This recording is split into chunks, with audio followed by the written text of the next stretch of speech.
अस्सलाम वालेकुम। अजीम न्यूज़ के साथ मैं हूं मिनाल आफ्ताब। यहां हम आपको एक अहम खबर से आगाह करते हैं। एसपी सदर हफीजुर रहमान बुगटी की हिदायत पर इश्तिहारी मुल्जिमान के खिलाफ क्रैकडाउन जारी। थाना सुंदर पुलिस ने बुगस चेक के मुकदमा में 3 साल से मफरूर इश्तिहारी मुल्जिम को गिरफ्तार कर लिया।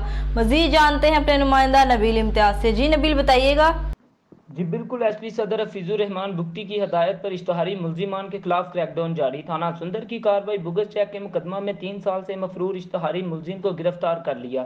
गिरफ्तार मुल्जिम यूसुफ मसीह थाना फूलनगर जिला कसूर पुलिस को मतलूब था। मुल्जिम यूसुफ मसीह को मजीद तहकीकात के लिए मुतलका पुलिस के हवाले कर दिया। एसपी सदर हफीजुर रहमान बुगटी ने कहा, इश्तिहारी मुल्जिमान की गिरफ्तारी के लिए तमाम तर वसाइल बरूए कार लाए जा रहे हैं। जी बहुत शुक्रिया तफसीलात से आगाह करने का। मजीद खबरों और अपडेट्स के लिए देखते रहिए अजीम न्यूज़ HD।